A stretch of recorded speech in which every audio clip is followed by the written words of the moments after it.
నమస్కారం అండి. ఈరోజు మనం తెనాలి రామలింగని కథలలో ఓ కథ దేని గొప్ప దానిదే.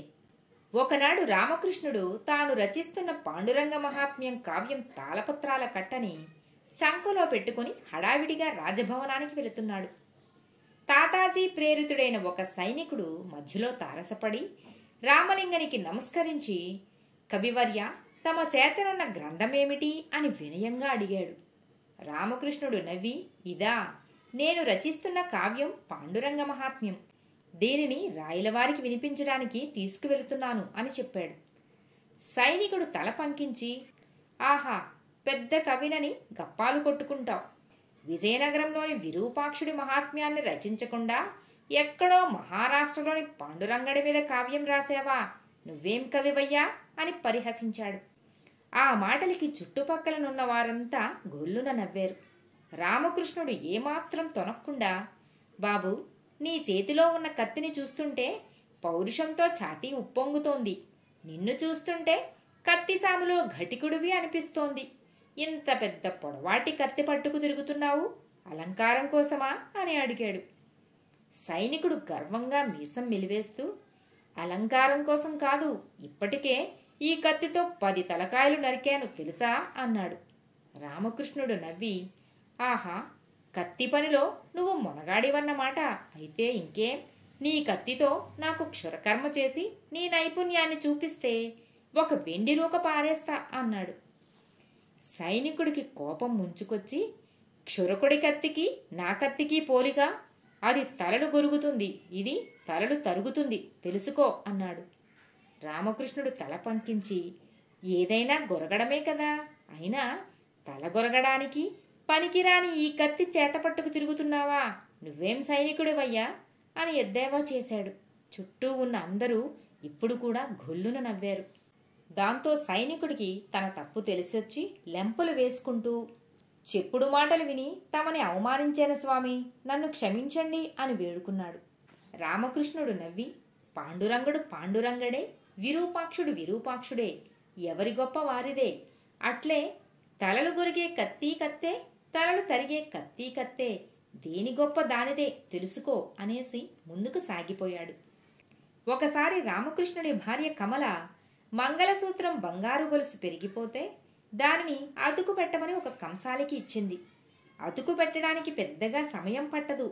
అయినా కంసాలి ఆ పని పూర్తి చేయకుండా రేపు మాపు అంటూ చాలా రోజులు తాత్సారం చేశాడు. ఒకనాడు భార్య పోరు పడలేక రామకృష్ణుడే స్వయంగా కంసాలి వద్దకు వెళ్ళాడు. ఆ సమయంలో కంసాలి మరొకరి బంగారు నగలు త్రాసులో వేసి తూకం తూస్తున్నాడు.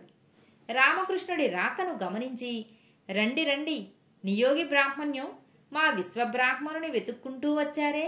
అవునులేండి, నియోగి బ్రాహ్మణుల కంటే విశ్వబ్రాహ్మణులే అధికులు. మరి విశ్వబ్రాహ్మణుల సహకారం లేకుండా ఇతర వర్ణాల వారెవ్వరూ జీవించలేరు అన్నాడు. అందరికీ కావాల్సిన ఇంటి పాత్రలు, వంట పాత్రలు, పొలాలు, సాగు చేయడానికి కావలసిన పనిముట్లు, వెండి పాత్రలు, బంగారు ఆభరణాలు, నీళ్ల బిందెలు, బుడ్డి చెంబులు, ఇత్తడి పాత్రలు, ఇలా చెప్పుకుంటూ పోతే అబ్బో, మా పనితనం విలువ చేంతాడంత పొడుగుంటుంది. ఇంతెందుకు, ఆడాళ్లు ధరించే తాలిబొట్లు, నానుతాళ్ళు మేం తయారు చేసిస్తేనే వాటిని మెడల్లో వేసుకుని వాళ్ళు పతివ్రతలుగా ఖ్యాతి పొందుతుంటారు అన్నాడు హేళనగా. రామకృష్ణుడు తనకి జరుగుతున్న అవమానాన్ని గ్రహించి దానికి ప్రతిక్రియ చేయటానికి సందర్భం కోసం ఎదురు చూస్తూ, మీ చరిత్రని తీరుబడిగా వింటాగాని మా ఆవిడ నానుతాడికి అతుకు పెట్టావో లేదో చెప్పు ముందు అన్నాడు. కంసాలి పరిహసిస్తూ, అంత తొందరగా చెయ్యడానికి ఇదేమన్నా మీ బ్రాహ్మణుల పప్పు దప్పడమా? అన్నదాన సత్రంలో ఉచితంగా దొరికే పిండా కూడా. ఇది చూశారా, గురువింద గింజ, దీనితోటే తూకం వేసి మీ బంగారం లెక్క తేల్చాలి. అతుకు పెట్టినప్పుడు బంగారం తరుగు ఎంత పోతుందో లెక్క కట్టాలి. నికర బంగారం తేల్చాక అతుకు పెట్టాలి. ఆ పైన అతుకు కనిపించకుండా మెరుగు పెట్టాలి. ఇంత పనుంది. ఇదంతా మేం చేస్తేనే మీరు వాటిని అలంకరించుకుని తిరుగుతారు. అన్నీ చేసేది మేము, అనుభవించేది మీరు. అయినా గురువింద గింజంత కూడా చెయ్యని మీరు, ప్రతిదానికి మా మీద ఆధారపడి బ్రతికే మీరు మమ్మల్ని నెగ్గదీస్తారేంటి అని రెట్టించాడు. అతడికి తగిన శాస్తి చెయ్యాలని నిశ్చయించుకున్న రామకృష్ణుడు తన దగ్గరున్న చిల్లిగవ్వ తీసి చూపిస్తూ, ఈ చిల్లిగవ్వ తయారు చేసింది నువ్వేనా అని అడిగాడు. కంసాలి చిరాకు పడుతూ, చిచి, ఇది చిల్లిగవ్వ, దీన్ని నేను చెయ్యలేదు, గవ్వలు చేయటం నా పని కాదు అన్నాడు. అప్పుడు రామకృష్ణుడు, ఏమయ్యా, నీ గురువింద గింజ తూకానికి ఉపయోగపడుతుంది, దాన్ని నువ్వు చెయ్యలేదు. ఇది చిల్లిగవ్వ అయినా డబ్బు, వస్తు మార్పిడికి ఉపయోగపడుతుంది, దీన్ని కూడా నువ్వు తయారు చెయ్యలేదు. చిల్లిగవ్వ చెయ్యని నువ్వు మాకంటే ఏం ఎక్కువ, ఎలా ఎక్కువ అని పరిహసించాడు రామకృష్ణుడు. ఇది విన్న అక్కడున్న వాళ్ళందరూ గొల్లున నవ్వారు. దాంతో కంసాలి అవమానంతో తలదించుకున్నాడు. కథ సమాప్తం. మరో కథను వినేయండి. ఒకసారి రాయలవారి ఆస్థానానికి ప్రతివాద భయంకర అన్న బిరుదు పొందిన పండితుడు వచ్చి, రాజా, మీ ఆస్థానంలో అనేక మంది దిగ్గజాల వంటి కవులు పండితులు ఉన్నారని విన్నాను నేను. వారిలో ఎవరు ఏ మాట చెప్పినా అది అబద్ధమని నేను నిరూపిస్తాను. ఓడిన వారు ఎవరైనా, ఎంతటి వారైనా నా పాదాలు కడిగి ఆ నీళ్లు శిరస్సును చల్లుకోవాలి. అంతేకాదు, వారికి జీవితంలో ఘంటం పట్టకూడదు, కవిత్వం రాయకూడదు, చెప్పకూడదు అన్నాడు. రామకృష్ణుడు చప్పున అందుకొని, ఒకవేళ తమరే ఓడితే అని అడిగాడు. పండితుడు అసహనాన్ని ప్రదర్శిస్తూ, ఇలాంటి తాటాకు చప్పుళ్ళకి బెదిరిపోయే ఉడతను కాదు నేను. అయినా ఎవరైనా మమ్మల్ని ఓడిస్తే వాళ్ళ కాళ్ళు కడిగి నీళ్లు నెత్తిన చల్లుకుంటా. ఇహ జీవితంలో కవిత్వం రాయను, చెప్పను, సరేనా అన్నాడు. దానికి రామకృష్ణుడు తల అడ్డంగా తిప్పి, చాలదు, సభామర్యాద పాటించని నీ వంటి అహంభావికి చెప్పు దెబ్బే సరైన బహుమానం. నీ చెప్పులతో నీ పళ్ళు రాలగొడతాను, ఇష్టమేనా అన్నాడు. పండితుడు ఆగ్రహంతో బుసలు కొడుతూ, ఎవరు పళ్ళు ఎవరు రాలకొడతారో ఈ సభ ప్రత్యక్షంగా చూస్తుంది. నీ వాదన ప్రారంభించు. నువ్వు ఏం మాట్లాడినా అది అబద్ధం అని నేను నిరూపిస్తాను అన్నాడు పొగరుగా.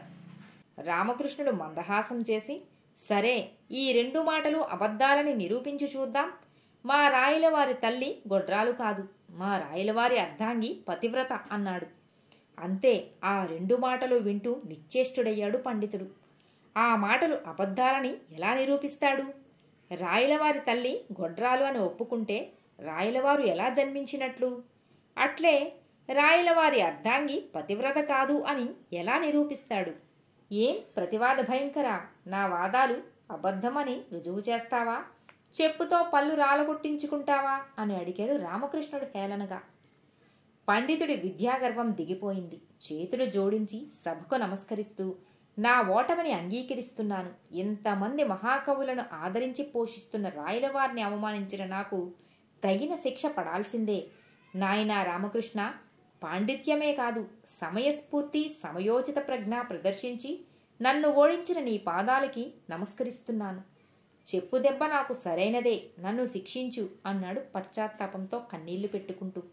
రామకృష్ణుడు మందహాసం చేస్తూ, ఔదార్య గుణంలో మా రాయలవారిని మించిన వారు ఈ 7 లోకాల్లో ఎవ్వరూ లేరు. వారి సన్నిధిలో సత్కారాలే గాని శిక్షలు, చెప్పుదెబ్బలు ఉండవు అన్నాడు గంభీరంగా. మరుక్షణం కరతాళ ధ్వనులు దద్దరిల్లుతుండగా రాయలవారు ఆ పండితుణ్ణి ఉచిత రీతిన సత్కరించి పంపివేశారు. కథ సమాప్తం. మిత్రులారా, మరో కథతో మళ్ళీ కలుద్దాం.